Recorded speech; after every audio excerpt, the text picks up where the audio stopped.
When the thawing rain came to northern Minnesota, it washed the snow clean, but not the truth beneath it. Silas Boone had lost his wife, his home, his pride, and the German shepherd who once kept him alive. For 1 year, he believed Vesper was gone forever. Then, on a frozen porch, the dog came back scarred, silent, and carrying a rusted name tag that did not belong to him. He would not step inside the cabin because home was not the reason he returned. Somewhere along the riverbank, abandoned dogs were being erased by paperwork, and one dead man had tried to leave a warning. Stay with this story and tell us where you're watching from when Vesper leads Silas back to what still can be saved. Silas Boone lived alone at the northern edge of Ash Creek, Minnesota, where winter did not simply arrive, it conquered. His cabin sat beyond the last mailbox on Hollow Pine Road, half hidden among white birch trees and black spruce. Snow gathered on the roof in heavy sheets. Ice clung to the porch rails like glass bones. Beyond the woods, the White Ash River moved under broken skin of frozen gray, restless even when the world above it seemed dead.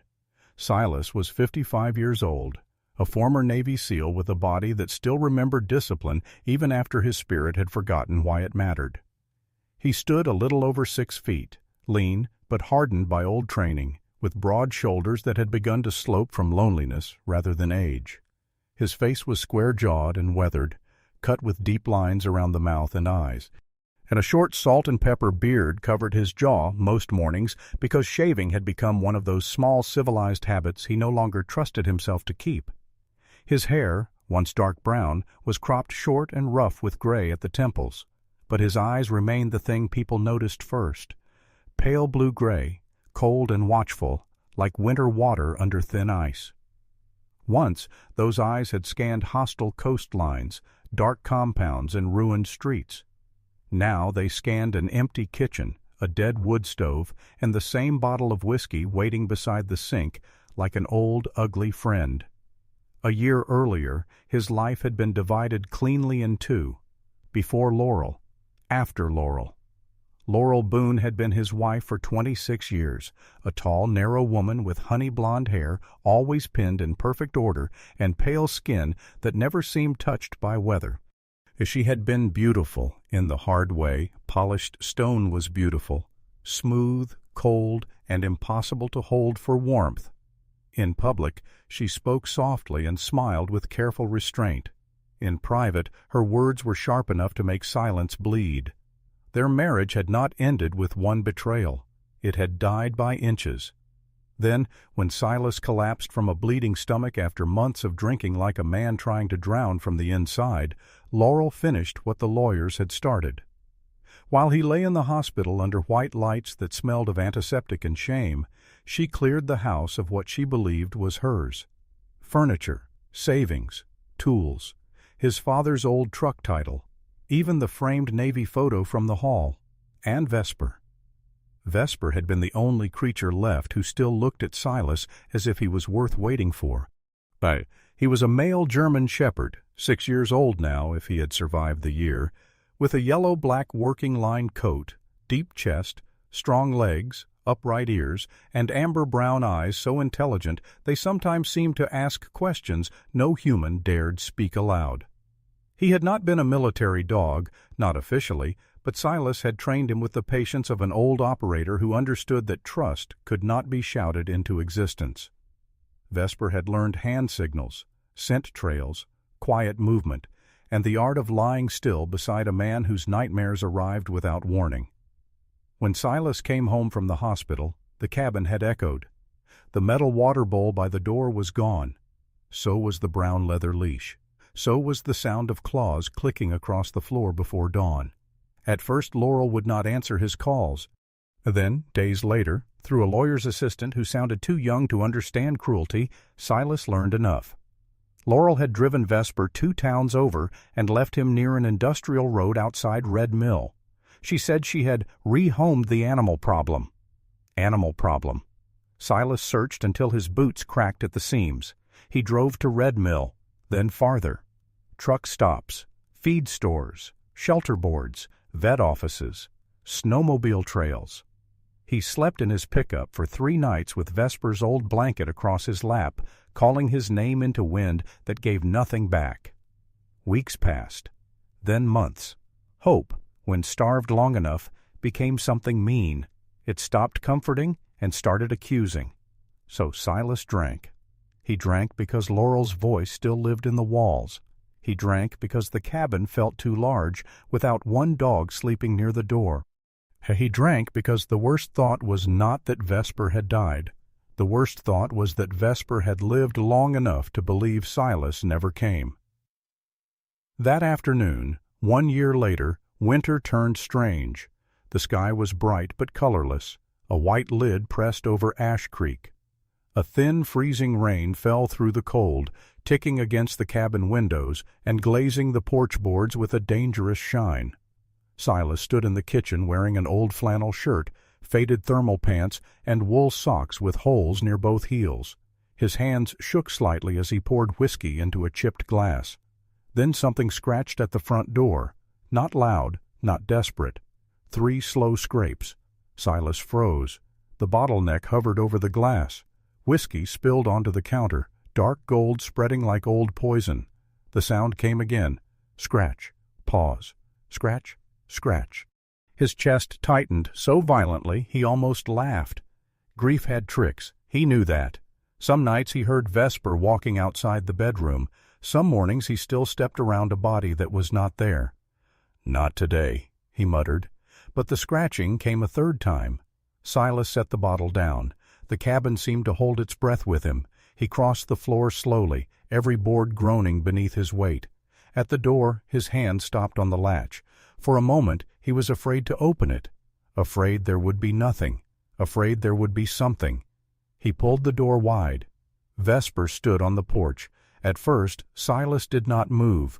The world narrowed to the shape of the dog in the freezing rain. Vesper's coat was dirty and thinned along the ribs. Mud had dried in black patches along his legs. One hind leg bore the mark of an old bandage, the fur flattened and rubbed raw beneath it. His leather collar, darker now from age and weather, hung loose around his neck. Beneath the collar, the skin was chafed, as if he had worn something tighter for too long. His ears stood upright, but not with the easy confidence Silas remembered. They listened to everything, the trees, the river, the wind, the man in the doorway. His amber eyes met Silas's. No bark, no leap. No joyous cry. Just a look so tired and faithful that it seemed to cross the whole year between them and lay it, silent, at Silas's feet. "Vesper," Silas whispered. The dog's body trembled once. Silas stepped forward, and Vesper took 1 step back. That small movement struck harder than any punch Silas had taken in war. He stopped at once, both hands open. "Easy," he said, voice breaking on the word. "Easy, boy. It's me." Vesper stared at him. Rain shivered on his whiskers. His nose lifted, scenting Silas, the whiskey, the stale grief, the smoke from the stove, the old familiar human under all the ruin. Then the dog looked past him into the cabin. The water bowl was not there anymore. The blanket by the stove was gone. The place that had once been home had forgotten how to look ready. Silas felt shame rise like bile. "I looked for you," he said, but the words sounded small. Useless. A man could tell the truth and still not be forgiven by it. Vesper lowered his head slightly, not in surrender, but exhaustion. Then he turned away from the open door and looked toward the woods beyond the yard, toward the river. Silas frowned. "Come inside." Vesper did not move. The freezing rain thickened, tapping the roof and branches. The dog took another step toward the porch stairs, then stopped and looked back at Silas with a strange urgency in his eyes. That was when Silas saw it. Something metal hung tangled beneath Vesper's old collar. Not his tag, not anything Silas recognized. Silas crouched slowly, keeping his movements careful. Vesper allowed him close, though every muscle in the dog's body stayed tight. Silas lifted the small object between 2 fingers. It was a broken metal nameplate, scratched nearly smooth, bent at one corner, darkened by mud and weather. A torn ring still clung to it. Only a few letters remained readable. ERCY. Below that, another line.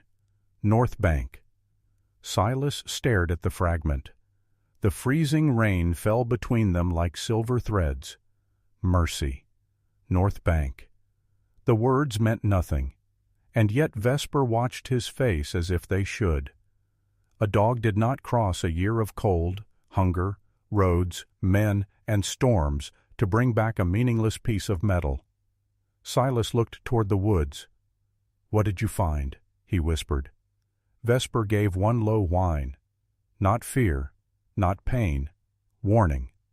Then slowly, the German shepherd turned again toward the river road. For one terrible second, Silas understood that the miracle standing on his porch had not come home to rest. Vesper had come home because something out there still mattered more than warmth. Silas brought him inside only after 20 careful minutes, and even then Vesper refused to cross fully into the cabin until Silas set a fresh bowl of water by the door. The dog drank as if each swallow hurt. Silas knelt near him, not touching, just close enough for Vesper to choose. The cabin changed with the sound of that drinking. It was a small sound, ordinary, holy in the way only ordinary things became holy after they were lost. Silas found an old towel and dried Vesper's back. The dog flinched twice, once when the towel passed near his left shoulder, once when Silas's fingers brushed the chafed place under the collar. Silas saw it, and his jaw hardened. Someone had handled him badly. Someone had kept him. Someone had returned nothing. But Vesper did not settle. He paced from the door to the window, from the window to the door. Each time the wind shifted, his ears angled toward the river. Once he stood in front of the door and pressed his nose to the crack at the bottom, breathing hard. Silas sat at the kitchen table with the broken nameplate in front of him. Mercy, North Bank, a name and a place, or half of both. He tried to remember if he had heard either before. Nothing came clearly. His mind was crowded with whiskey fog, hospital lights, Laurel's cold mouth, and the year he had wasted grieving like grief was a job. Outside, twilight fell early. The freezing rain turned the yard blue-gray. Pines leaned and whispered under ice. Silas warmed broth and set it down for Vesper, who sniffed it, took 3 careful laps, then returned to the window. "You came all this way," Silas said quietly, "and you still won't sleep." Vesper did not look at him. Silas followed the dog's gaze. At first he saw only snow, trees, and the narrow road curving away from the cabin. Then his eyes adjusted to the fading light. At the far end of Hollow Pine Road, past the last birch, a pickup truck sat with its headlights off. Dark, still, half buried in the falling sleet. Silas rose slowly. The truck did not move.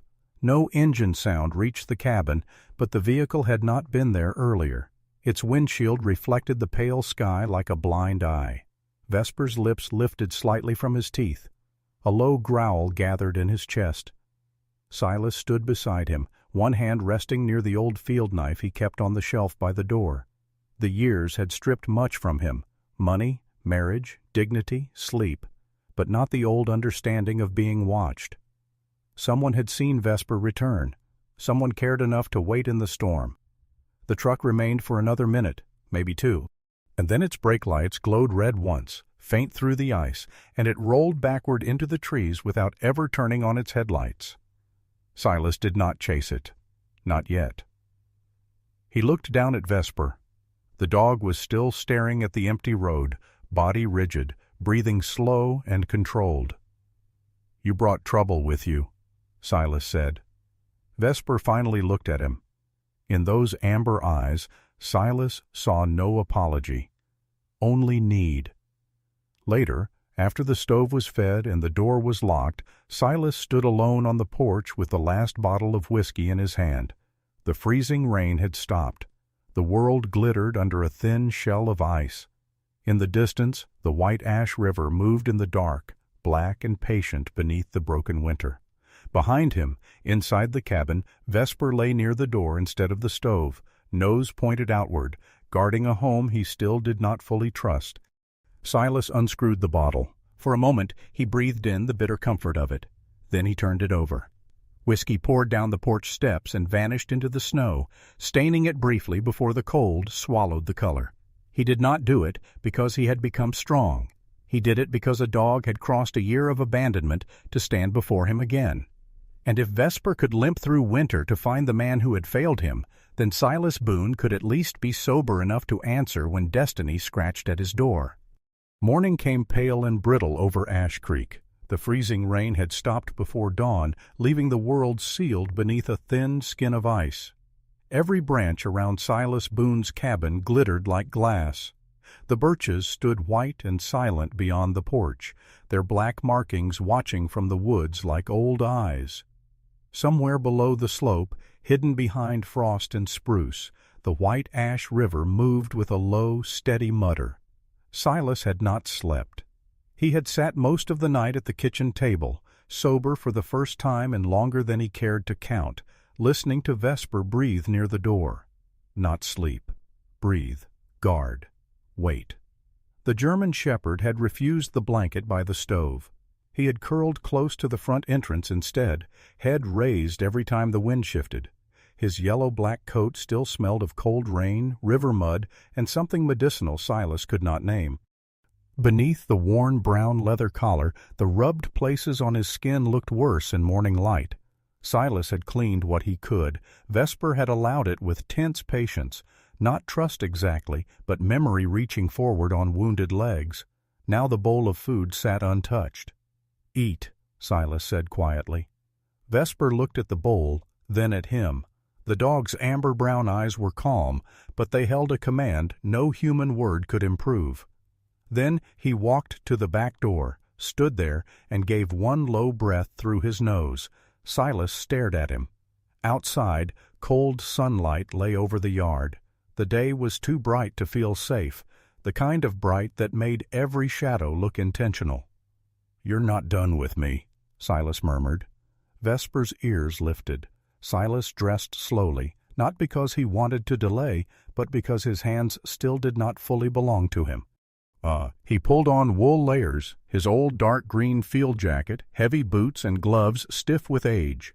In the mirror by the door he saw a man he did not like much, gray at the temples, beard rough, eyes hollow from drink and regret. A year ago he would have laughed at a man like that. Now he had to become useful before the dog changed his mind about him. Vesper moved first. He led Silas away from the cabin, not toward the main road, but down the old deer path behind the woodpile. Snow broke under their boots and paws with a dry crusting sound. The dog did not run. His injured hind leg made his gait uneven, but his pace was steady, purposeful. He kept his nose low when the wind shifted, then lifted his head when the river smell grew stronger. Silas followed without speaking. They passed through a stand of white birch, their trunks slim and ghost-like. Beyond them stood black spruce, heavy with ice. The forest was beautiful in a way that did not care whether a man was ready for beauty. Sunlight struck frozen branches and shattered into hard silver points. A raven called somewhere overhead, its voice ragged and amused, as if the world had made a private joke. The river grew louder. The white ash did not freeze cleanly. It broke itself in layers. Along the bank, sheets of ice clung to stones and roots, but the current farther out ran dark and fast beneath mist. It smelled of iron, cold weeds, and old rain. Vesper turned downstream. Silas recognized the direction slowly. This was not a path people used much anymore.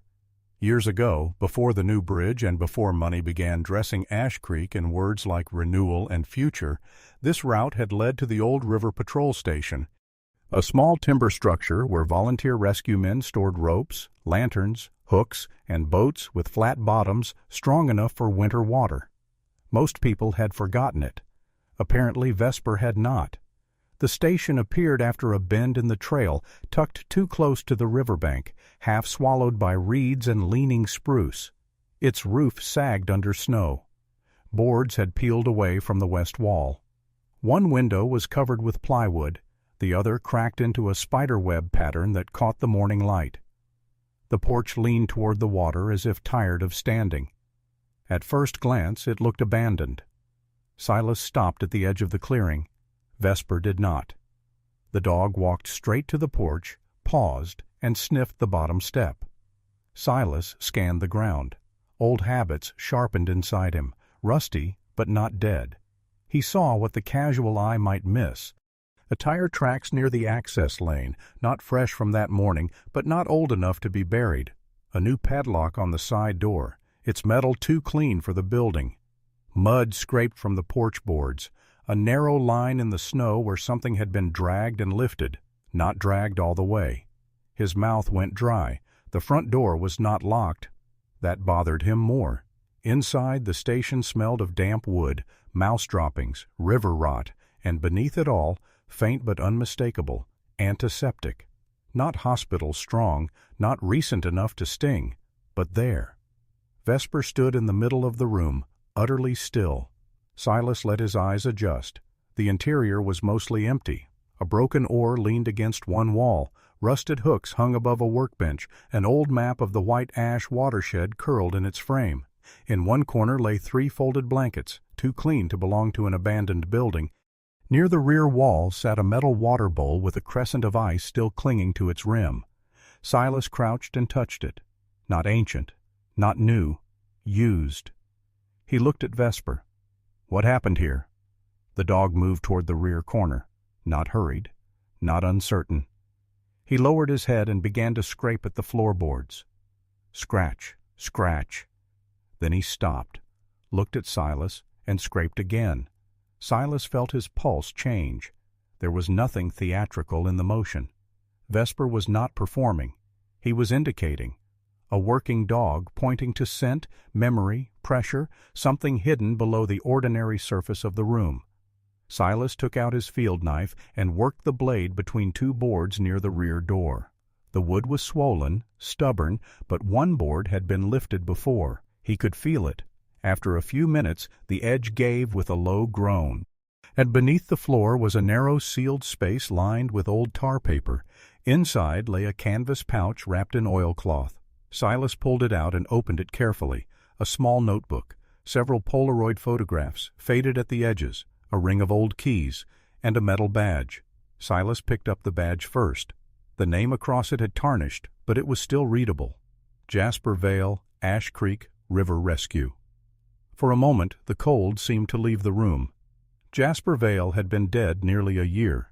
Not murdered, according to the file people repeated in town. Not missing anymore either. Found downriver after a winter accident, they said. Slipped near the ice. Hit his head. Taken by the current.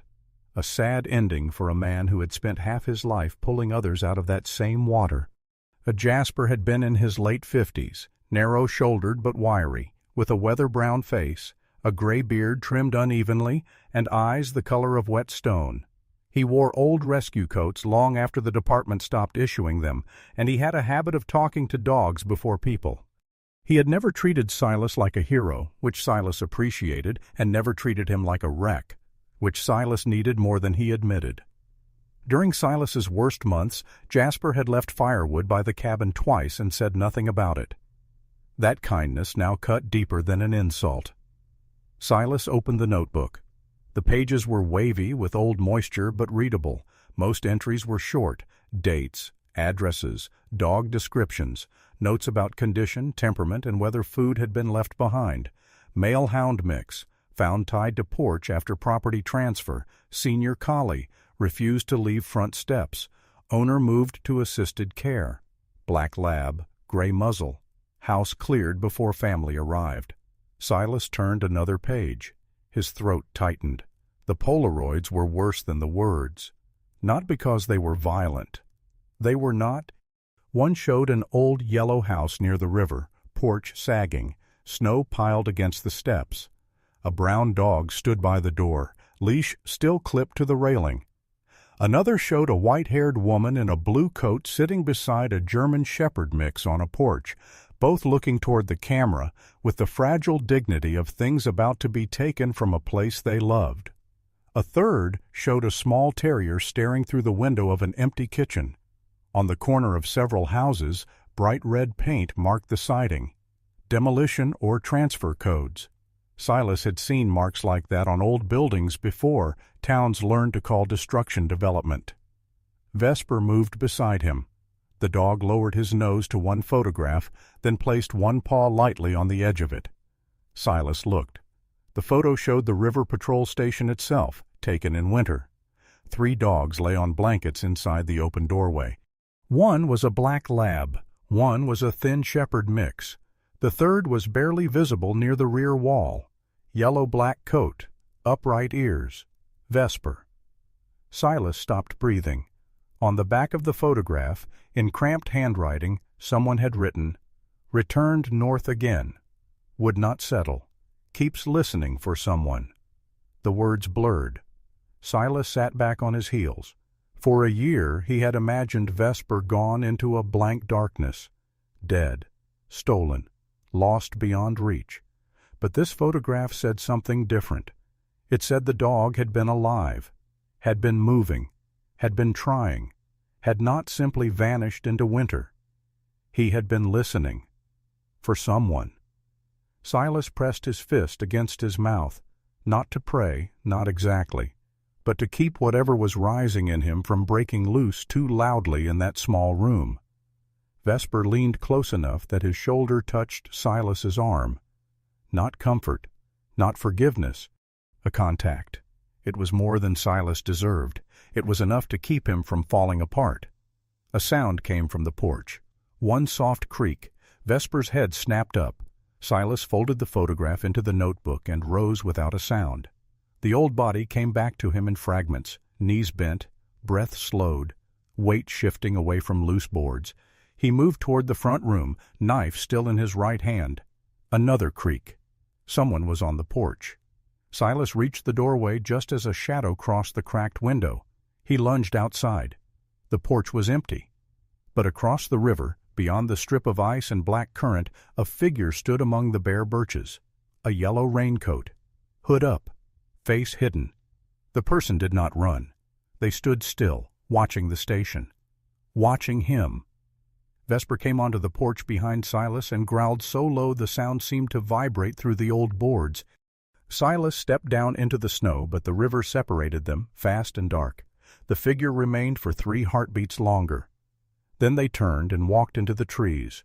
No hurry, no panic. Like someone who had only come to confirm exactly how much had been found. Silas did not shout after them. The river would have swallowed his voice anyway. Back inside, he gathered the notebook, photos, keys, and Jasper's badge. His hands were steady now, which told him something. Fear had moved out of his fingers and into his bones. He searched the room once more, but found nothing else obvious. Still, the station no longer felt empty. It felt interrupted. A place where good intentions had been forced to hide under floorboards. A place where mercy had been written down quietly because the town preferred clean records to living truth. On the walk back, Vesper stayed close. And the dog did not lead this time. He walked beside Silas, limping slightly, ears turning toward every sound. The morning brightness had faded behind thickening cloud. The river muttered behind them like an old witness unwilling to sleep. At the cabin, Silas locked the door, spread everything across the kitchen table, and stood over Jasper Vale's badge for a long time. Then he did something he had avoided for almost a year. He opened the drawer where he kept his old phone. The battery was dead. He plugged it in, waited, watched the screen glow back to life with a cracked white line down one side. Messages loaded slowly. Old calls, old failures. His thumb hovered over the call log from the week Vesper disappeared. There it was. Jasper Vale. Missed call. Silas opened the details. The timestamp sat beneath the name, ordinary and merciless. And 12 minutes after Laurel Boone had driven away from the hospital parking lot. Silas stared at the screen until the numbers seemed carved into the bones of his hand. 12 minutes. Jasper had called. Vesper had still been out there somewhere. And Silas, drowned in whiskey and self-pity, had not answered. By noon, the sky over Ash Creek had turned the color of wet tin. Silas Boone sat at his kitchen table with Jasper Vale's notebook open before him. The pages weighted down by an empty coffee mug, an old compass, and the field knife he had used to pry up the boards at the river station. Vesper lay near the door, not asleep, only still. Every few minutes, one amber eye opened, watching Silas as if the dog knew that reading could sometimes wound a man more than battle. The notebook did not give answers easily. Jasper had written like a man afraid of being overheard by paper itself. Addresses were shortened, dates were circled with small marks. Besides some entries, he had drawn little symbols: a fishhook, a cracked window, a paw, a slash through a house. Silas turned pages slowly, feeling the old guilt under his ribs each time he saw evidence of a world moving while he had been drinking himself into fog. Then he found a name repeated near the back: Theo Mercer. Not written as an accusation, more like a direction. Mercer knows the lower slips. Ask Theo about keys if I don't come back. Theo saw the blue trailer twice. Silas read the last line 3 times. Vesper lifted his head. "No," Silas said quietly, though he did not know whether he was speaking to the dog or to the dead man who had left clues under rotten floorboards. "We're not chasing ghosts. We're asking questions." Vesper stood. Apparently to him that meant the same thing. Theo Mercer's repair shed sat beyond the old grain road, where Ash Creek's clean little storefronts gave way to rusted trailers, stacked boat hulls, and engines left under tarps like sleeping animals. A hand-painted sign nailed above the door read, "Mercer River Mechanic," though half the paint had peeled away, and the letter R looked ready to surrender. Theo himself emerged before Silas knocked. He was 63 or close to it, short but thick through the shoulders, with a barrel chest, bowed legs, and hands large enough to make a wrench look delicate. His skin was ruddy from years of wind off the river, and an uneven gray beard covered most of his square jaw. One eye squinted more than the other, not from suspicion alone, but from an old welding injury that had left a pale scar cutting through his right eyebrow. He wore a brown canvas coat, oil-black jeans, rubber boots, and a wool cap pulled low over gray hair that stuck out in stubborn curls. His face changed when he saw Vesper. Not surprise. Recognition. Then the shutters came down. "If you're selling something," Theo said, voice gravelly, "I've already bought too much trouble in this life." Silas held up Jasper's old key ring. "I found this." Theo's eyes moved from the keys to Silas's face, then back to Vesper. His mouth tightened. "Jasper kept things he shouldn't. He left your name. Dead men do that when they want living men inconvenienced." Silas did not smile. "Were you friends?" Theo looked toward the river behind his shed, where gray water moved between ice shelves. For a second, his rough face seemed older. "Jasper was the kind of man who'd fix your roof and insult your ladder while doing it. That's about as close to a friend as I trust." Vesper stepped forward. Theo lowered his gaze to the dog, and something in him softened, despite his best efforts. "You're the one that wouldn't stay." Silas went still. "You've seen him before." Theo spit into the snow, not from contempt, but to buy himself a breath. "I've seen a lot of things I should have reported, and a few I did report to people who preferred tidy paperwork over ugly facts." He turned, opened the shed door, and grabbed a ring of his own keys from a hook. "Come on, Boone. If Jasper dragged you this far from your bottle, might as well show you where the barking ends." They drove in Theo's old plow truck along a service road that curled north of town. Vesper rode in the back seat, nose lifted to a cracked window, ears adjusting to every gust. Silas watched the river appear and disappear between warehouses, frozen marsh, and empty lots marked with survey flags. Red and orange ribbons snapped in the wind like small warnings. North Bank Haven was hidden behind 2 abandoned boat warehouses and a row of leaning spruce. It was not a proper shelter. It was not even close. It was a patched-together kingdom of weathered plywood, chain-link runs, tarps, straw bales, old dog crates, and stubborn mercy. Smoke curled from a barrel stove near the central shed. A line of food bowls had been set along a covered walkway. Dogs watched from behind gates, old dogs, nervous dogs, limping dogs, dogs with collars too new or scars too old. Their breath rose white in the cold. The place smelled of wet straw, iodine, wood smoke, and fear trying hard to become trust. A woman stepped out of the main shed carrying a bucket in each hand. Delia Sloane looked like winter had tried to bend her and failed. She was 61, tall but thin as a fence rail, with silver hair braided down her back and a face cut in sharp planes from grief, weather, and very little sleep. Her skin was light, wind-burned across the cheekbones, and her gray eyes were so clear they seemed less like eyes than verdicts. She wore an old navy coat patched at both elbows, men's work pants tucked into muck boots, and fingerless gloves despite the cold. Nothing about her invited comfort. Everything about her suggested she had given too much of it away already. She stopped when she saw Silas. Then she saw Vesper. Both buckets dropped into the snow. For one heartbeat, the dogs in the nearby runs fell silent. Vesper did not run to her.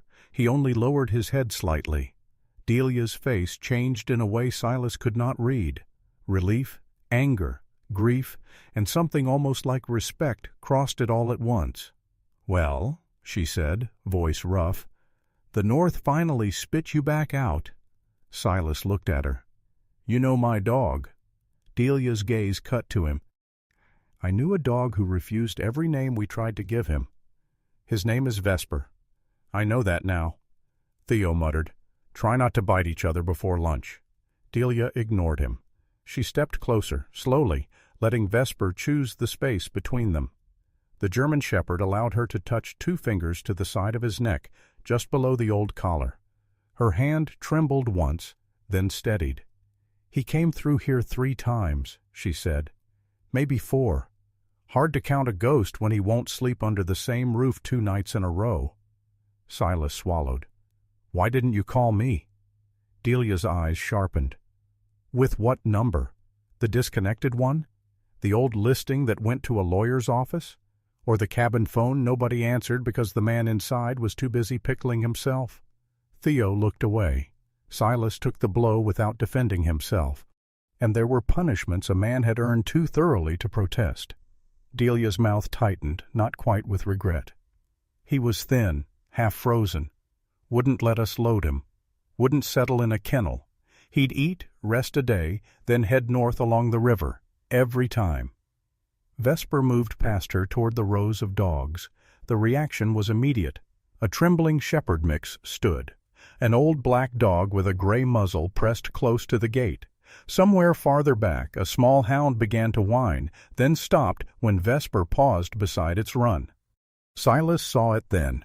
Not obedience, not command. Recognition. These dogs knew him.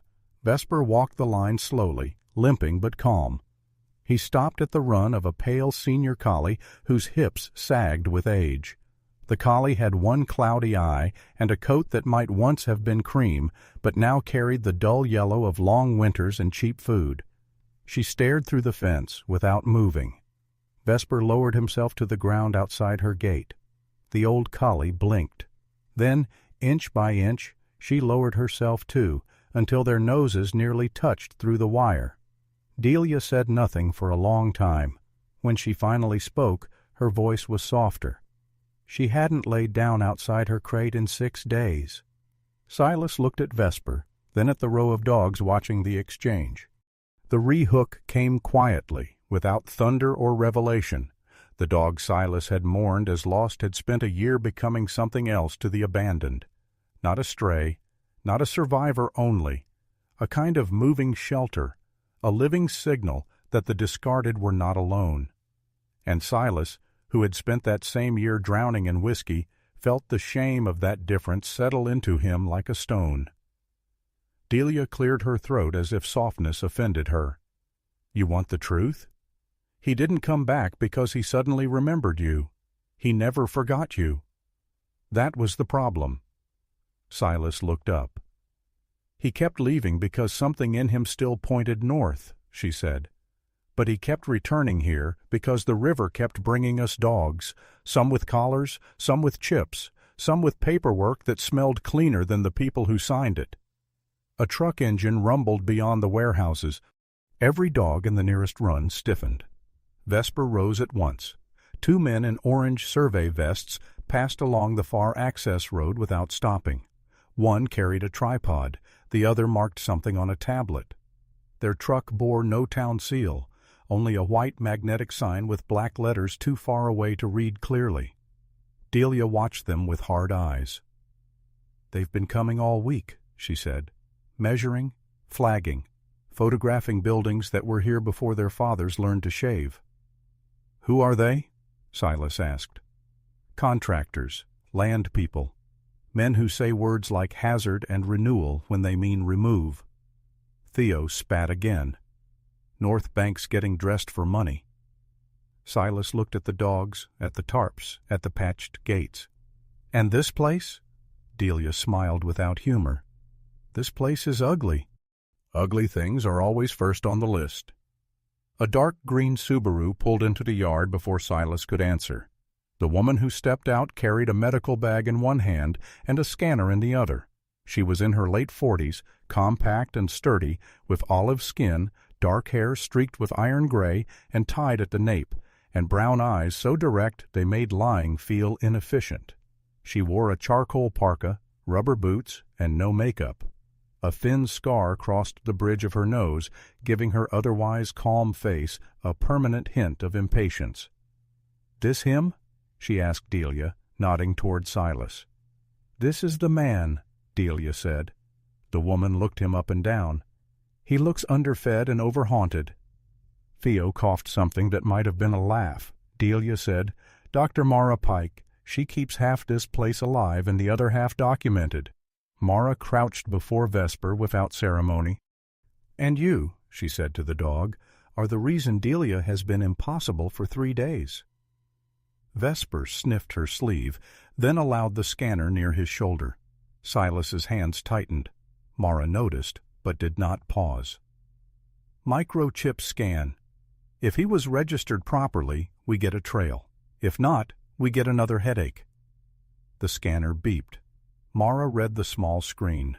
Her expression did not change immediately. That worried Silas more than surprise would have. "Well?" he asked.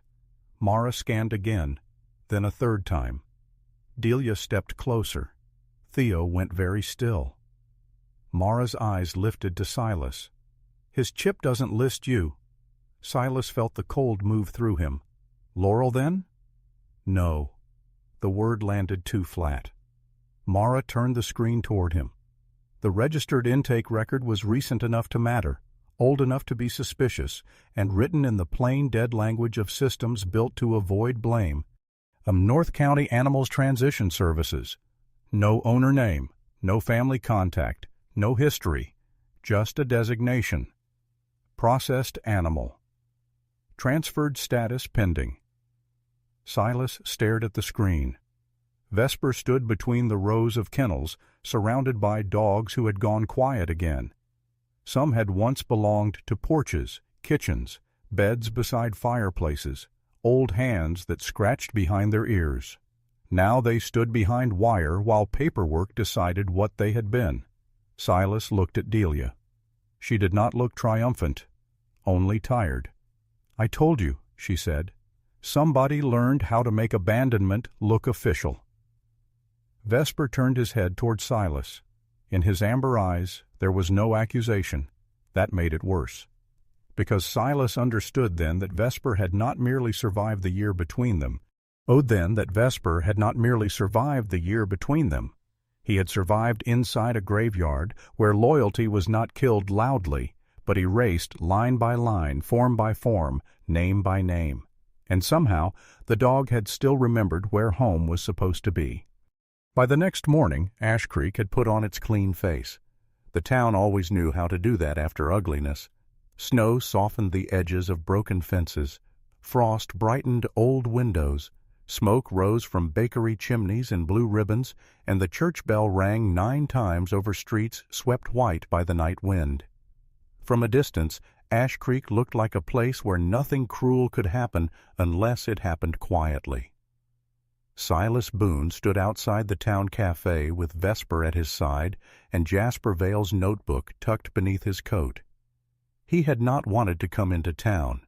The old instinct in him preferred woods, river trails, places with lines of sight and no polite smiles. But Delia had looked at the documents from the river station and said, "If you want to know who can turn a lost dog into a filed inconvenience, start with the man everyone thanks in public." She had meant Wes Halpern. The cafe was warm enough to make Silas's face sting when he stepped inside.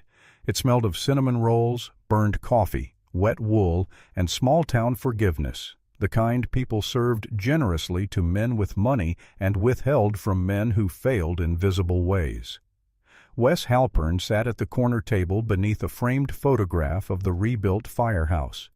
He was 51, tall and trim, with silver-brown hair combed back in a neat wave and a face that seemed designed for trust, clean jaw, smooth cheeks, pale blue eyes, and a smile that never reached far enough to become messy. He wore a charcoal wool coat over a cream sweater, dark trousers, polished boots, and a simple watch that cost more than Silas's truck. Nothing on him looked accidental. Even the way he held his coffee seemed practiced, relaxed enough for the room, controlled enough for negotiation, and the people around him treated him like a weather system they hoped would remain generous.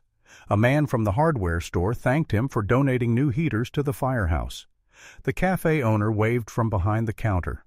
An older couple stopped to say the library roof would have caved in without his fundraiser. Wes received every word with modest embarrassment polished to a shine. Then he saw Silas. His smile stayed. His eyes changed. "Mr. Boone," Wes said, standing, "I heard you had returned to town more often lately." Silas did not sit. "I live here." "Of course." Wes glanced down at Vesper. "And this must be the dog." Vesper stood still beside Silas's leg, ears lifted, body quiet. Not friendly, not frightened, measuring. Wes extended a hand slightly, then wisely decided not to reach for the dog. "I'm glad he found his way back," Wes said. "Animals can be astonishingly resilient." Silas watched him. "That sounds like something said by a man who has never waited on one." For the first time the smile thinned. Wes gestured toward the chair across from him. "Please, sit. I assume this concerns the North Bank." That was how the man did it, Silas realized. He made the subject sound like land before anyone could call it home. Silas sat. Vesper remained standing. Wes folded his hands. "I know there has been some anxiety about the redevelopment plan. Old buildings, unstable banks, unauthorized animal holding, unclear ownership lines. It becomes emotional quickly." "Dogs are emotional." "People are emotional," Wes corrected gently. "Dogs are often the unfortunate recipients of human disorder." Silas felt his jaw tighten. Wes continued, voice smooth as river ice. "When properties transfer, especially after illness, estate disputes, or abandonment, animals are sometimes left behind. It is regrettable. That is why companies use intake services, to prevent suffering. North County Animal Transition Services." Wes did not blink. "One of several regional contractors, yes. You know them." "I know of them." The distinction arrived too quickly. Silas leaned back. "They processed my dog." "If your dog was found on a property under transition, that may have happened. I don't handle individual animal records." "No, you handle land." Wes smiled again, but now it held a faint warning. "Land is not a sin, Mr. Boone." "No," Silas said.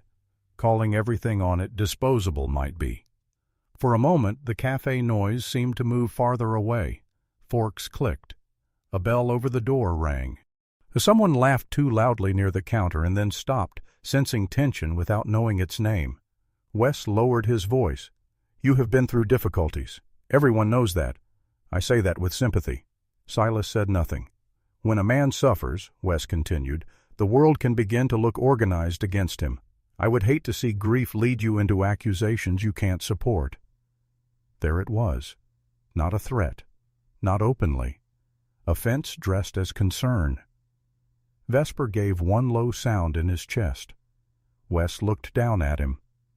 Beautiful animal. Protective. Silas stood. Not protective, he said. Accurate. He left before anger could make him useful to Wes. Outside, the cold hit clean and hard. Silas stood with one hand on Vesper's back, feeling the dog's body vibrate beneath his palm. Across the street, survey flags fluttered in the snow along a vacant lot where 3 old river houses had already been torn down. Red, orange, blue, a bright little cemetery for places that had not agreed to die. By afternoon, Silas was back at North Bank Haven.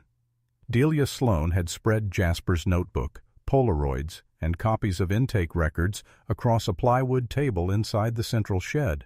A barrel stove ticked beside them. Dogs shifted in the runs outside, their chains and tags clicking softly in the cold. Delia did not ask how the conversation went. She only said, "He smiled at you, didn't he?" Silas looked up.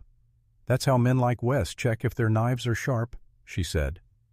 Dr. Mara Pike arrived shortly after with a folder tucked under one arm and snow clinging to her boots. She had copied what she could from the chip scans and shelter logs, careful not to overstate what they proved. Mara trusted evidence the way some people trusted prayer, with discipline, doubt, and a fear of false comfort. Theo Mercer stood near the stove, arms crossed, smelling faintly of diesel and river mud. Silas watched them work through the papers, names of dogs, addresses, dates of property transfer, intake numbers, notes from Jasper, red marks on photographs that matched demolition tags. None of it formed a clean accusation yet. It formed something worse, a pattern careful enough to deny itself. Delia turned a page in the notebook. Jasper wrote every name he could find, not just the dogs, owners too. "Why?" Silas asked. "Because if you only write Senior Collie, people can pretend she fell out of the sky." Delia tapped one page. "But if you write Martha Keene's Collie, left after Martha went to St. Agnes Care, then somebody has to remember Martha was a person." Silas looked down. A column of names marched across the page, each one small, each one resisting erasure. Then Mara slid a photocopied intake sheet toward him. "Look at the lower margin." Silas bent over it. The form was ordinary in the ugliest way. Property transition. Animal observed on site. Temporary holding recommended. Owner contact unresolved. But in the handwritten notebox, a sentence had been added in sharp, slanted script. Resident no longer responsible. Animal obstructing clearance. Proceed. Silas stared. The words were cold enough, but the handwriting. His stomach turned. He knew that angle, that narrow pressure, the way the capital R leaned like it resented the rest of the word. Laurel. Not a signature. Not enough.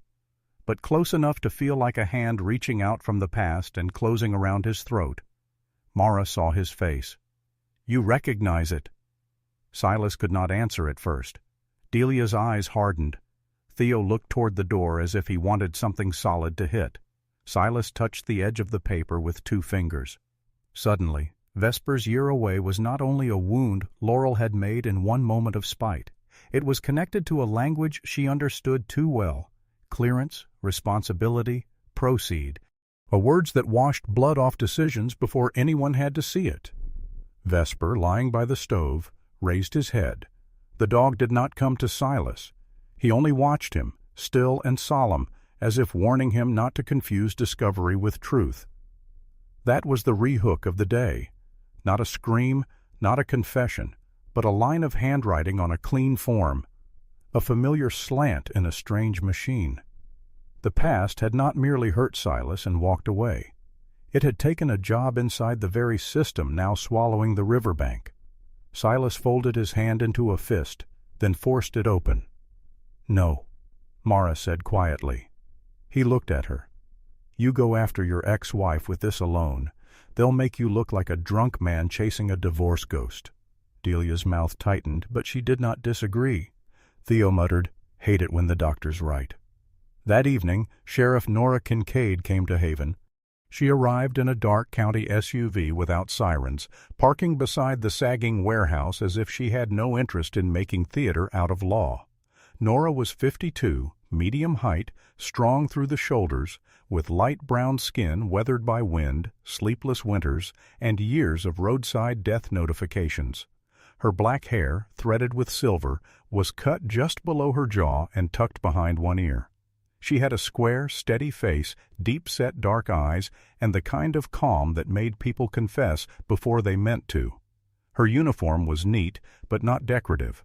The badge on her chest looked less like authority than burden. She greeted Delia first, not warmly, respectfully. Then she looked at Silas. "Boone? Sheriff? I hear you've been collecting trouble." "It was already collected. I just found the box." Nora almost smiled. "Almost. That kind of line gets men punched in my office." Inside the shed, she listened. She read Jasper's notes. She studied the Polaroids. She examined the intake forms, the chip record printouts, and the handwriting Silas could not stop seeing. She asked few questions, but each one landed exactly where a weak story might crack. Who handled the original documents? Who found the notebook? Who has access to the chip database? Was the river station entered legally? Could Jasper's notes be verified by another source? Could Laurel's handwriting be proven? Could North County Animal Transition Services be connected contractually to Wes Halpern? By the time she finished, the stove had burned low and the windows had gone black. Silas felt his patience thinning. "You believe us." Nora looked at him. "Belief is not a warrant. Dogs are disappearing into paperwork." "I heard you." "Then do something." The words came out sharper than he intended. Nora's eyes cooled. "Careful." Silas held her gaze. For a second, the old soldier in him wanted orders, targets, permission. The broken husband in him wanted someone to point toward Laurel, Wes, the contractors, the whole clean-handed machine, and say, "There, that is where your rage belongs." Nora did not give him that mercy. "What you have," she said, "is disturbing. It is not clean. Jasper's notebook is personal record. The photos lack chain of custody.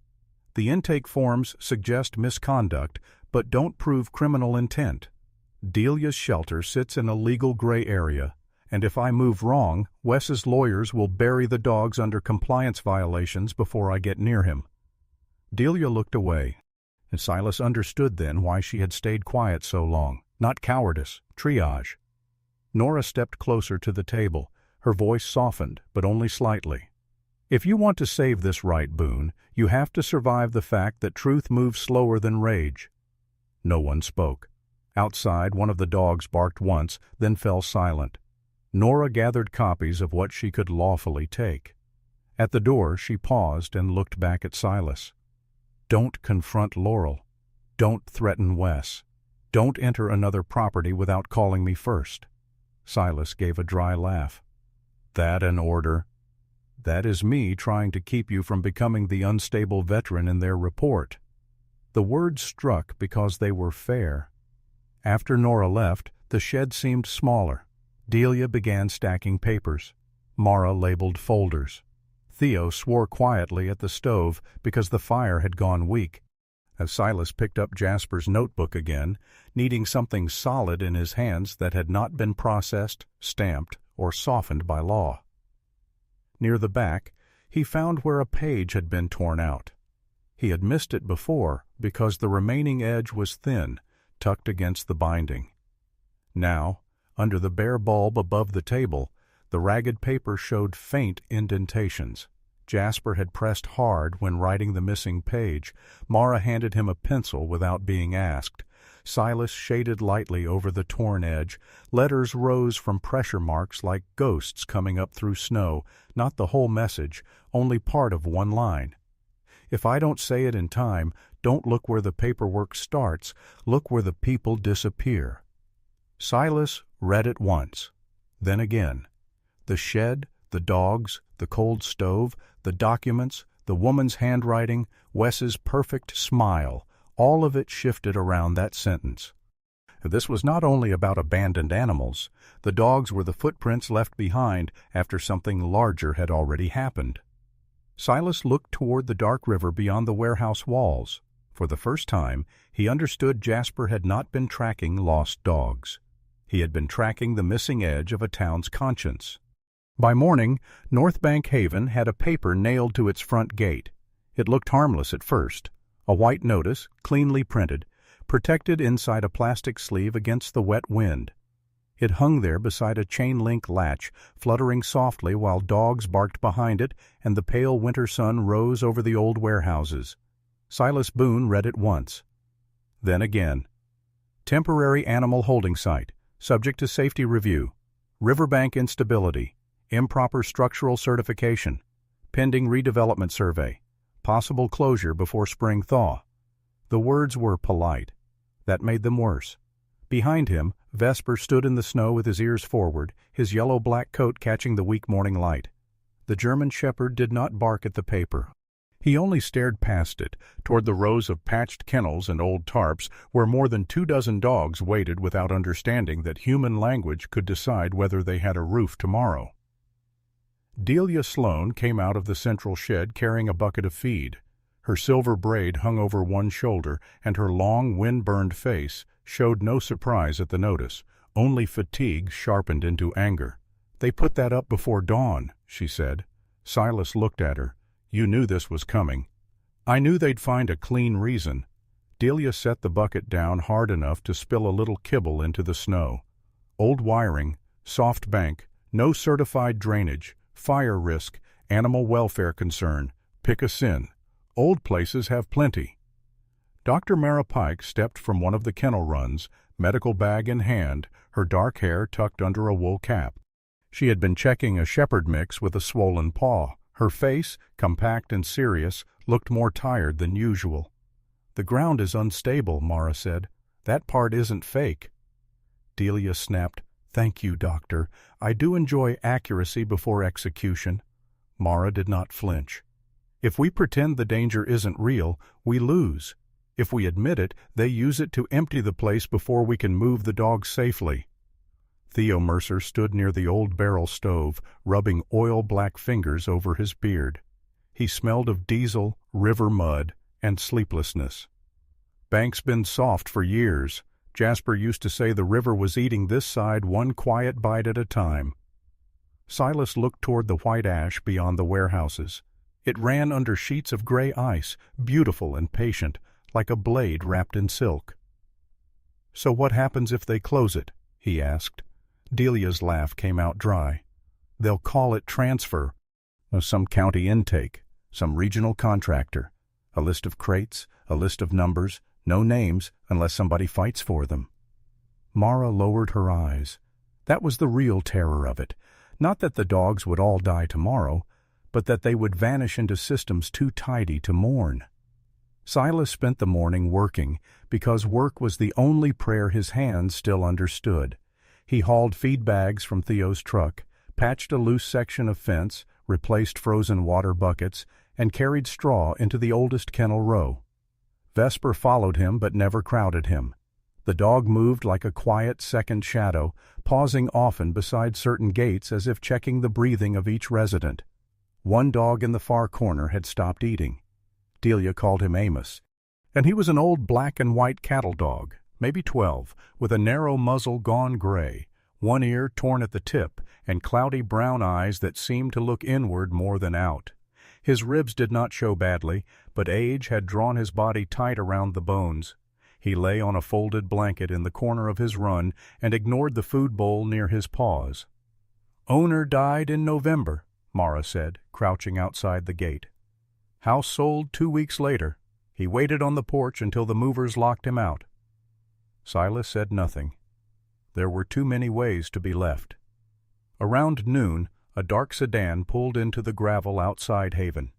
Silas recognized it before the driver's door opened. Laurel Boone stepped out into the cold as if winter had been informed not to touch her. She was 53, tall and narrow, with honey blonde hair tucked into a smooth twist at the back of her head. Her pale skin held the careful, preserved look of a woman who had spent years controlling lighting, rooms, and conversations. She wore a camel-colored wool coat, dark gloves, fitted boots, and a cream scarf folded at her throat. Her face was still beautiful, but beauty had hardened there into something almost architectural. Sharp cheekbones, thin mouth, eyes the blue of clean glass. Vesper went still. Not afraid, not friendly. His body became a line. Laurel's gaze moved to him, and for 1 second something flickered in her expression. Not guilt, not quite. Recognition, perhaps, with an irritation that recognition had come with teeth. "Well," she said, "he made it back."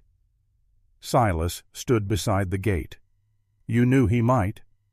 "I knew he was stubborn. You left him outside Red Mill." Her mouth tightened.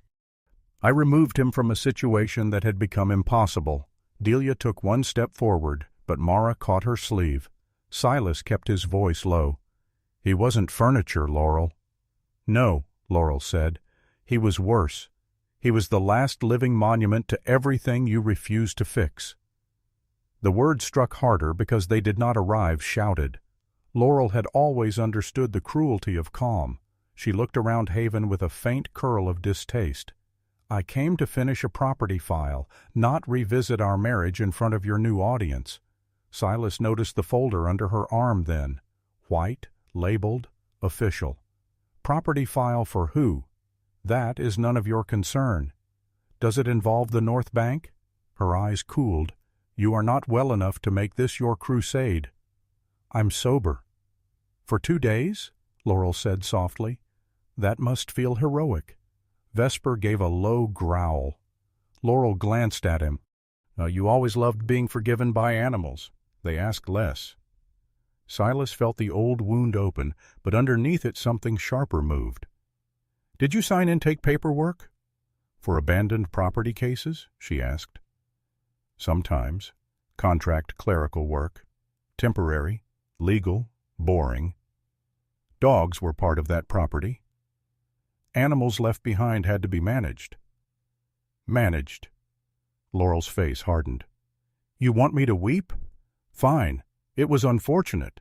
But at the time you were drinking yourself to death in a house that smelled like old sweat and whiskey. That dog had more loyalty than sense." Silas stared at her. Then she said the sentence that nearly broke him. "That dog tried harder to come back to you than you ever tried to come back to your own life." No one moved. Even Delia was silent. Laurel adjusted her glove as if she had merely finished signing a receipt. "Goodbye, Silas." She returned to the sedan and drove away without looking back. For the rest of the afternoon, Silas worked like a man trying not to feel his own bones. He split frozen boards, dragged a broken pallet behind the shed, loaded trash into Theo's truck. When Delia asked if he was all right, he said yes with the dead efficiency of a man lying to spare everyone time. By dusk, he was sitting in his truck outside Danner's Liquor. The store's red sign glowed against the snow. Warmth shone through the windows. Bottles lined the shelves inside like soldiers of a defeated army calling their commander home. Silas had parked there without meaning to. That was the lie. He had meant to. His hands rested on the steering wheel. The engine ticked. His breath fogged the windshield. Shame sat beside him like a passenger. Laurel had been cruel. She had also been partly right. He had searched for Vesper, yes. He had driven roads and called shelters and cursed God under his breath. But after hope failed him, he had not become noble in grief. He had become absent. He had turned pain into permission. While Vesper tried again and again to find north, Silas had sunk deeper into a bottle and called it survival. A scratch came from the back seat. Silas closed his eyes. Another scratch. A Vesper was standing behind him, one paw braced against the door panel. His ears were forward, his gaze fixed not on the liquor store, but toward the north road leading back to Haven. "Not now," Silas whispered. Vesper struck the door once with his paw. Harder, not panic, demand. Silas turned. "What?" The dog's amber eyes burned in the dim light. Then he whined once, low and urgent, the sound of an animal who understood that a man standing at the edge of surrender sometimes needed to be pulled by the sleeve. Silas looked through the windshield at the liquor store, then back at Vesper. The rehook came without mystery, only mercy. The dog who had been thrown away, transferred, renamed by records, and forced to survive a year without him, was now refusing to let Silas abandon himself in a parking lot. Silas laughed once. It cracked halfway into something like a sob. "All right," he said. All right, brother." He started the truck and drove back to Haven. The emergency was small, almost embarrassingly small compared with the storm inside him. Amos, the old cattle dog, had not moved from his blanket all day. Mara had checked his vitals and found no clear medical crisis. Delia had tried broth. Theo had tried warmed meat. Nothing worked. Vesper went straight to the kennel gate. Silas followed. Inside, Amos lay with his head down, eyes half open. He did not growl when Silas entered. He did not wag. He simply looked past everyone, toward some porch that no longer existed. Silas sat on the cold floor. No speech came to him, no wisdom, no magic. So he stayed. Vesper lowered himself beside the old dog, but did not touch him. As Silas rested his hands on his knees and listened to the sounds of the shelter, wind against tin, dogs shifting in straw, Delia muttering outside, Theo coughing near the stove, Mara washing a bowl. After 10 minutes, Amos blinked. After 20, he lifted his head. After 30, he took one small bite from Silas's palm. It was ridiculous how much that hurt. Silas bowed his head and whispered, "I'm sorry." Not to Amos alone, not to Vesper alone. To every living thing he had made wait while he drowned. Late that night, Theo found Silas outside the shed, sitting on an overturned feed bucket. Snow had begun to fall again, soft and slow. Theo stood beside him for a while before speaking. Jasper saw the trailer. Silas looked up. Theo's face was grim beneath his wool cap. Night before he died. Blue livestock trailer near the old river station. Not one of ours. Not county. He told me there were dogs inside. 3, maybe 4. Silas's throat tightened. One of them, Theo said, was a German shepherd, yellow-black. Wouldn't lower his head. Jasper said the dog kept looking out through the slats like he belonged somewhere the rest of us were too stupid to see. Vesper, lying a few feet away in the snow, lifted his head. Theo looked at him, then back at Silas. "Jasper called you that night." Silas shut his eyes. "I know." "The next morning," Theo said, "Jasper was gone. They called it an accident. Maybe it was. River takes men better than lawyers do." He paused. Then his voice dropped. "But Jasper didn't die trying to play hero. He died because he saw too clearly what other men wanted to call legal." The snow fell between them, gentle as ash. Silas looked toward the dark line of the river. For the first time since Vesper had returned, he did not feel only grief. He felt direction. The rain began before dawn. Not snow, not sleet. Rain. In northern Minnesota, that was worse. Snow announced itself honestly. Sleet came like thrown gravel, but warm rain in late winter was a thief. It slipped into old ice, softened packed snow from beneath, loosened roots, filled ditches, and turned strong ground into a lie. By sunrise, Ash Creek looked as if winter had begun to bleed. At North Bank Haven, water dripped from every roof seam. The tarps sagged. The dog runs had turned muddy at the edges. Beyond the warehouses, the White Ash River roared louder than Silas Boone had ever heard it. The ice along the banks cracked in long gunshot sounds, then shifted in plates, grinding against each other like broken stone teeth. Theo Mercer stood near the old loading dock, rain running off the brim of his wool cap. His broad, oil-stained hands rested on his hips, but even from a distance, Silas could see the worry in his shoulders. "Told you," Theo said. "River's eating underneath." Delia Sloane came out of the central shed with her silver braid tucked under a hood and a clipboard pressed to her chest beneath her coat. She looked thinner in the rain, as if the weather had tried to wash her down to bone and stubbornness.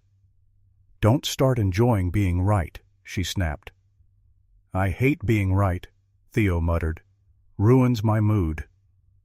Dr. Mara Pike was already moving between kennels, checking dogs for stress, securing crates, tying color-coded strips of cloth to gates. Green for calm, yellow for nervous, red for medical risk. Her dark hair was hidden beneath a waterproof cap, and rain streaked down the scar across her nose. Silas listened to the dogs before he looked at them. That was what told him how bad it was. Not barking. Not yet. The sound inside the runs was worse, restless bodies shifting in straw, claws scraping damp wood, low whining, breath quickening when thunder rolled far upriver. Vesper stood beside him, rain darkening his yellow-black coat. His ears kept turning, catching sounds beneath sounds. Water under boards, vehicles on the access road, fear moving through animals like wind through grass. Silas bent and touched the dog's shoulder. "Stay close." Vesper did not look at him. He was watching the lower fence. A white truck came through the warehouse road before 8. Then another. Then a county-marked utility vehicle Silas did not recognize. Men in reflective rain gear climbed out carrying clipboards, hard hats, and the expression of people trained to look sorry without slowing down. And one of them, a narrow-faced man in his 40s with a reddish mustache and pale eyelashes, approached Delia with a folder sealed in plastic. "Ma'am, this site has been identified as unsafe under emergency riverbank review." Delia stared at him. "Funny. It was unsafe yesterday, too, and none of you cared." The man cleared his throat. "We have instructions to begin controlled evacuation of animals from the compromised structures." "Controlled by who?"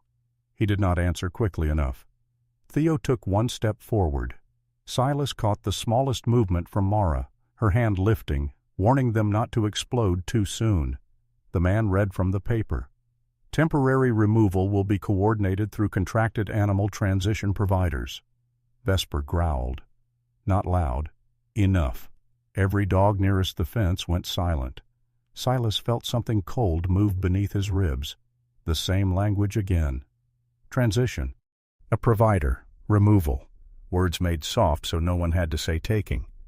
Delia's face had gone very still.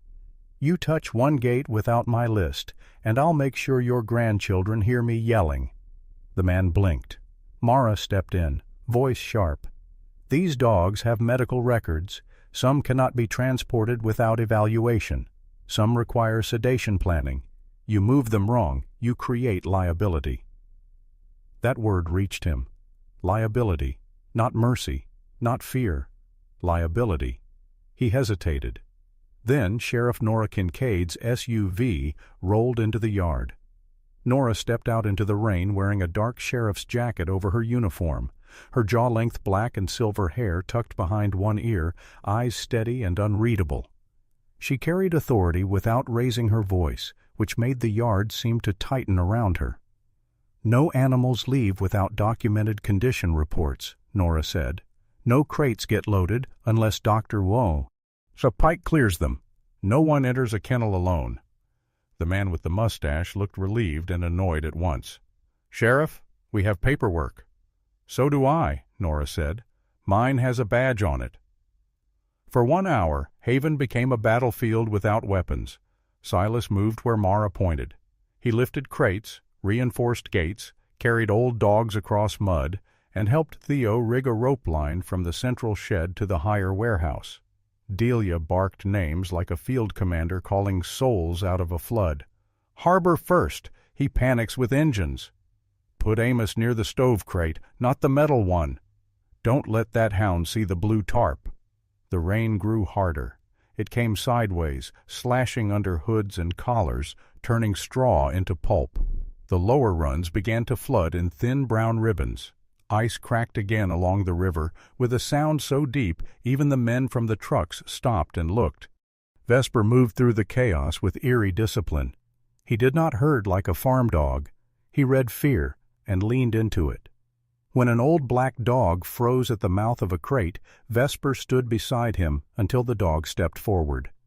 When 2 younger dogs barked themselves into panic, he moved between them and the noise of the trucks, body low, head steady. When Amos trembled near the slick ramp, Vesper nudged the old cattle dog's shoulder once, then waited until Amos followed. Silas saw Delia watching. Her hard face had softened in spite of itself. "That dog," she said, almost to herself, "was never only trying to get home." The words struck Silas through the rain, then the lower bank gave a small, wet sigh. A section of earth behind the far shed slumped toward the river, taking a stack of old pallets with it. Theo swore and ran. "Everybody up!" he shouted. "So move the south row now!" For the next 20 minutes there was no time for thought. A red-tagged shepherd mix slipped in mud. Silas grabbed the handle of the crate before it tipped. Mara shouted for towels. Delia shoved clipboards into a contractor's chest and ordered him to hold the gate if he wanted to be useful. Nora spoke into her radio, requesting county rescue support and body cameras. Then Vesper vanished. Silas noticed because the space beside him went wrong. 1 second the dog had been at the rope line, the next, nothing. "Vesper!" No answer. Thunder rolled low over the river. Silas turned in a circle, rain blurring his vision. Then he saw him, a yellow-black shape slipping past the warehouses, not toward the higher ground, but back toward the old river trail, toward the patrol station. "Boone!" Nora shouted. "Where are you going?" Silas was already running. Vesper's limp was worse in the mud, but he did not slow. He led Silas through reeds, broken ice crust, and leafless brush bent flat by rain. The river station appeared through the gray sheets of weather, smaller and more fragile than before. Water had chewed at the rear bank, exposing roots like torn veins. Behind the station, the ground had collapsed. A section of the old timber skirting had fallen away, revealing stonework beneath the building, an older foundation, half hidden for years under mud and rotted boards.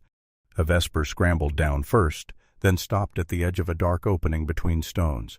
Silas slid after him, boots sinking ankle-deep. "What is it?" Vesper pawed once at the mud-packed hollow. Silas dropped to his knees. The opening was narrow, lined with stones, and sealed at the back by a rusted metal box wedged beneath the old bank. Not a safe. Older than that. A river cache, maybe, from when rescue crews stored emergency gear away from floodwater. The lock had rusted through. Silas pulled. It did not move. He braced one boot against the stone, gripped the handle, and hauled again. Pain tore across his shoulder. The box groaned open. Inside was an oilcloth bundle, dry, protected. Vesper stood over him, shaking rain from his muzzle, eyes fixed on the bundle with such intensity that Silas felt the hairs rise on his neck. He opened it. A torn notebook page. Several copied contracts. Photos of houses marked for clearance. A list of subcontractors, and one stapled packet labeled Residential Transition / Animal Property Resolution, North Bank. Pilot. Silas did not understand every line. He understood enough. This was not random, not sloppy abandonment, not a few sad accidents after people moved or died. It was organized, polite, layered. A system of contractors, intake providers, property managers, and legal language designed to remove every inconvenient living thing from valuable land without leaving fingerprints on the men who profited. At the bottom of one page, a typed note sat beneath a chain of company names. Halpern River Holdings did not begin the machine, but it had refined it, made it cleaner, made it marketable, made it nearly invisible. Silas held the papers under his jacket. Then the station shifted. A deep crack ran through the porch supports above him. Vesper barked once, sharp, urgent. Silas lunged backward. The rear corner of the old station collapsed into the mud with a crash of rotten wood and river stones. A plank struck his shoulder and knocked him sideways. For one terrifying second, his boot slid toward the exposed bank and the black water below. Vesper caught his sleeve in his teeth. The dog pulled, claws digging into mud, body shaking with strain. Silas drove his free hand into a root and hauled himself up beside him just as more wood crashed down where his legs had been. They lay together in the rain, gasping. Silas pressed one hand against Vesper's wet neck. "Good boy," he whispered, voice rough. "God, good boy." Vesper did not linger in the praise. He turned back toward Haven. A sound reached them through the rain. Engines, multiple. As Silas climbed the bank with the oilcloth bundle under his coat and ran after Vesper. By the time they broke from the trees, the yard had changed. Some dogs had been moved safely to the higher warehouse. Others were still being loaded. But 2 white transport vans had pulled near the lower gate, and men in rain gear were pushing crates into the back under the glow of headlights. Nora was arguing with the mustached supervisor. Delia was shouting. Mara was trying to keep a panicked hound from injuring itself in a crate. Theo stood in front of one van like a boulder with a pulse. Then Silas saw the sedan door open. Not Laurel's sedan. A white contractor vehicle. A woman sat in the passenger seat, a file folder open on her lap, one gloved hand holding a pen. Rain striped the window, but he knew the angle of her neck, the neat twist of honey blonde hair, the stillness that had once filled his house with winter long before the snow came. Laurel Boone looked up from the papers. Through the rain their eyes met. For a moment neither of them moved. Vesper stood beside Silas, soaked, scarred, breathing hard. The river roared behind them, and Silas understood with a clarity that felt almost calm. Laurel had not only thrown Vesper away once, she had found work inside the machine that made such things ordinary. The rain made everything look guilty. It ran down the sides of the transport vans, blurred the headlights into pale wounds, and turned the gravel yard of North Bank Haven into a field of black mud. Dogs cried from crates. Men in reflective jackets shouted over the river. The white ash roared beyond the warehouses as if the whole northern world had cracked open and begun speaking in water. Silas Boone stood in the storm with Jasper Vale's oilcloth bundle under one arm and Vesper at his side. Across from him, Laurel Boone sat in the passenger seat of the contractor vehicle, a folder open on her lap. For a moment, she looked exactly as she had on the day she left him. Neat, composed, sealed away from weather. Her honey blonde hair was twisted at the back of her head, though a few damp strands now clung to her temples, and her pale face held its old controlled beauty, but rain and headlights stripped some of the polish from it. She was still sharp, still proud, still a woman who had trained herself to survive by never looking too long at what her choices cost. Then she saw Vesper. The German shepherd stood soaked and scarred in the beam of the van lights, yellow-black coat dark with rain, amber eyes fixed on her without confusion. No growl came from him now, no pleading either. Recognition was worse. Laurel stepped out of the vehicle, clutching the folder to her coat. "Silas," she said. He crossed the mud toward her. Behind him, Delia Sloane was shouting at a contractor not to stack crates near the flooded lower gate. Dr. Marapike had one hand pressed to the side of a shaking hound's crate, speaking softly while writing medical notes on a plastic clipboard. Theo Mercer worked the rope line with 2 younger men from town who had arrived after Nora radioed for help, his broad shoulders hunched against the rain. Sheriff Nora Kincaid stood between the transport crew and the kennel row, her body camera blinking red on her jacket. The whole yard had become evidence. Silas stopped 3 feet from Laurel. "Are you here to move dogs?" he asked, "or erase paperwork?" Laurel's mouth tightened. "I process files, that's all." "That's what everyone says when the files start bleeding." Her eyes flicked toward the oilcloth under his arm. "You don't understand what you found." "Then explain it." For the first time all night, Laurel looked uncertain, not frightened of him, frightened of the shape of everything around her, the barking, the mud, the old dogs trembling in crates. Vesper alive at Silas's side when he should have remained a closed chapter. "Oh, I was hired for transition documentation," she said. "Property clearance, estate transfers, unclaimed assets. I didn't build the system." "No, you just made it legible." Her face hardened. "People leave messes behind, Silas. Houses, debts, animals, broken marriages. Someone has to sort what remains." Vesper was not remains. She looked at the dog then. Rain ran down Vesper's muzzle. He did not move. Something small broke behind Laurel's eyes, but it did not become an apology. It became anger at having been made to feel anything. "You were dying in that cabin," she said. "Do you remember that? Or did grief make you noble in hindsight? You were drinking before noon. You stopped answering calls. You smelled like rot and whiskey. That dog was chained to a sinking man." Silas absorbed the words. Once they would have made him collapse inward. And tonight they only passed through the place where shame had already done its deepest work. "You're right," he said. Laurel blinked. "I was sinking," Silas continued. "But you didn't save him from me. You threw him into another machine." Before she could answer, Nora's voice cut across the yard. "No more loading." The mustached field supervisor from the contractor crew spun toward her. "Sheriff, these animals are being removed for their safety."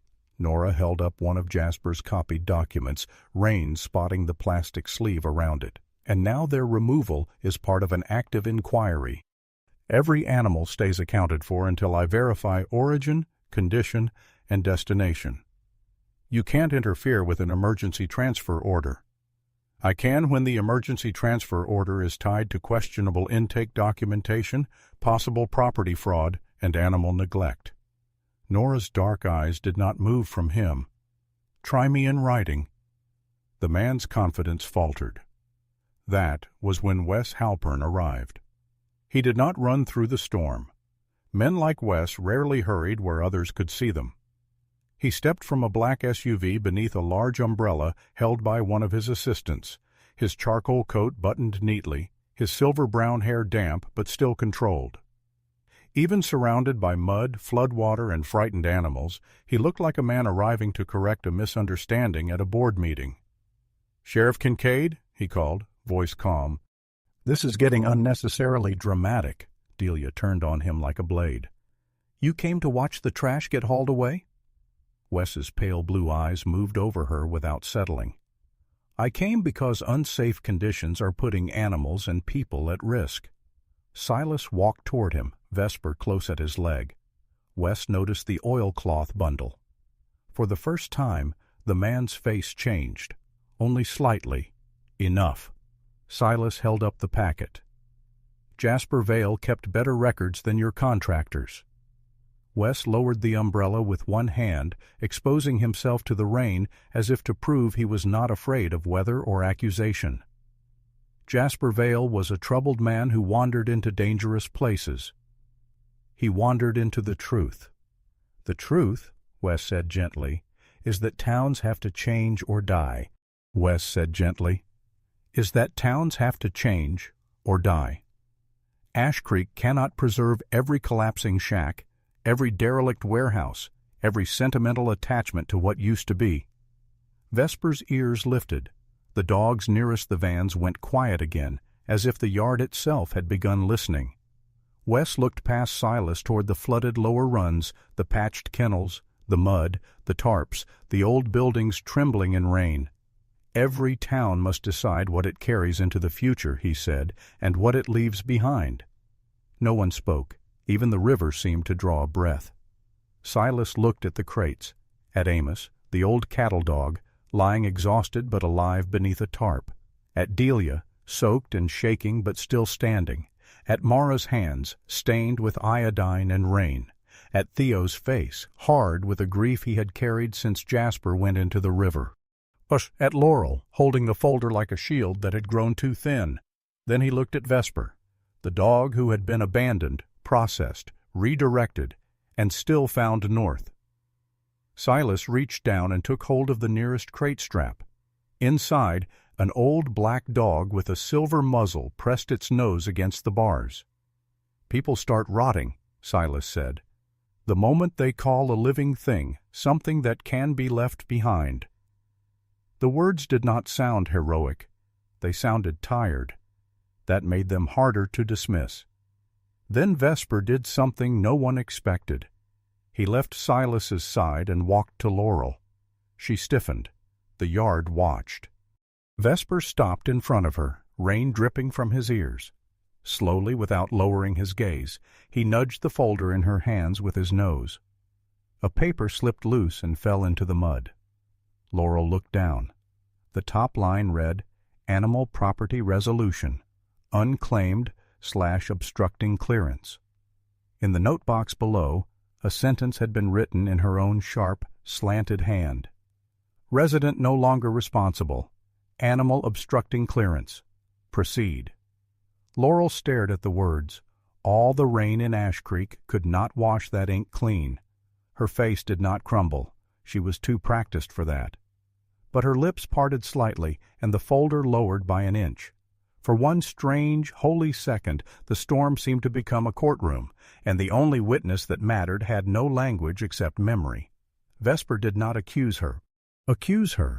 He simply stood there as proof that what she had called a problem had crossed winter to return as a soul. Laurel stepped back. "I didn't know all of it," she whispered. Silas said, "But you knew enough to look away." That landed, not like revenge, like judgment. Nora moved then. "Mrs. Boone, I'll need that folder." Laurel did not hand it over immediately. Then she looked once more at Vesper and gave it to the sheriff. The rest of the night became work. Not clean work, not cinematic, real work. Mara sedated a terrified hound just enough to keep it from breaking its teeth on the crate bars. Delia nearly collapsed when her bad knee slipped in the mud, cursed at anyone who tried to help her, then let Silas lift her anyway. Theo got the winch line attached to the old feed trailer and dragged 3 heavy crates out of the flooded lower lane. Nora ordered her deputies to film the crates, the documents, the transfer tags, the conditions of the kennels, and the names written on Delia's board. "Not their faces!" Nora snapped when one deputy aimed too close at a trembling dog. "They are victims, not spectacle." That sentence changed something in Silas. Small, but permanent. Justice, he realized, was not only exposing cruelty. Sometimes it was refusing to turn suffering into a performance. Wes tried twice to speak to Nora privately. She refused both times. The body camera remained on. The contractor crew slowly shifted from command to compliance. Once the documents were photographed and the dog's conditions recorded, Nora ordered the transports held pending review. No crate left without Delia's list, Mara's signature, and sheriff documentation. By midnight, the rain softened. The river still roared, but the dogs were on higher ground. Not safe forever. Safe for tonight. Wes left before the last crate was secured. Laurel left later, alone, her coat soaked at the shoulders, no longer looking like a woman who had won anything. She did not say goodbye to Silas. He did not ask for one. Weeks passed before the public story caught up with the private truth. The North Bank redevelopment was suspended pending investigation. North County Animal Transition Services came under state review. Several subcontractors stopped answering phones. Wes Halpern did not fall in a dramatic ruin. Men like him rarely did. But his clean future now had mud on it, and mud, once seen, was difficult to polish away. Delia admitted what everyone else already knew. Haven could not survive another winter where it stood. So Silas sold the last piece of land Laurel had not taken because it had once seemed worthless. A neglected strip near the old boatworks, backed by spruce and high enough above the river to stay dry. Theo helped repair the shell of the boat shed. Mara brought donated medical cabinets. Nora made sure the permits were boring, proper, and impossible to twist. Delia complained about every nail and then moved in 3 weeks earlier than planned. They called it North Bank House, not a rescue empire, not a monument, a place. A place for old dogs whose owners had died, for working dogs whose bodies had grown tired, for frightened animals who needed time before being asked to trust another door. For people, too, though no sign said that part aloud. On the first clear morning after the worst of winter broke, Silas opened the wide doors of the repaired boat shed. Sunlight spilled across wet snow. The White Ash River moved quieter now, still dark, still powerful, but no longer roaring like judgment. Dogs stepped out slowly into the yard, Amos first, stiff but curious, the silver-muzzled black dog behind him, then two younger ones who paused at the threshold as if unsure the world had stopped taking things. Vesper stood beside Silas. For a long time the German shepherd did not move. He looked into the new shelter, then out toward the river, then up at Silas. His amber eyes held all of it. The year lost, the road home, the names erased, the hands that failed, the hands that finally stayed. Silas opened his palm. No command, only invitation. Vesper stepped forward, not toward the river, not toward the road, into North Bank House, calmly. As if at last, after crossing cold and abandonment and the ruins of human convenience, he had decided this place could be called home. As Silas followed him in, not ahead, not behind, together. And somewhere beyond the open doors, winter light touched the wet earth like a blessing given late, but not too late. The lesson of this story is that love does not always return loudly. Sometimes it comes back limping through the cold, carrying scars no one else can see, asking not for applause, but for someone to finally listen. Silas thought he had lost Vesper forever. He thought the past was already buried, that regret was just something a man had to drink around, live beside, and slowly become. But God has a way of sending mercy through the smallest doors. Sometimes it is not a thunderous miracle. Sometimes it is a paw at the door, a familiar pair of eyes in the rain, a second chance standing quietly on the porch. Vesper did not come back only to be rescued. He came back to rescue Silas from the kind of emptiness that had no name. And he reminded him that no life should be treated as disposable, no loyal heart should be reduced to paperwork, and no broken person is too far gone to become a shelter for someone else. In our own lives, we may also have places we have abandoned, a friendship we stopped answering, a family member we avoided, a dream we buried because it hurt too much to remember, maybe even a part of ourselves we left behind when life became too heavy. But this story reminds us that God can still lead us back. He can use a loyal animal, a painful memory, a stranger's kindness, or one quiet moment of truth to show us the road home. If this story touched your heart, please share it with someone who needs hope today. Leave a comment and tell us which moment moved you the most. And if you believe stories like this can bring comfort, courage, and light, please subscribe to the channel so we can keep creating more. May God bless you, protect your family, heal what has been broken, and guide every lost heart safely home.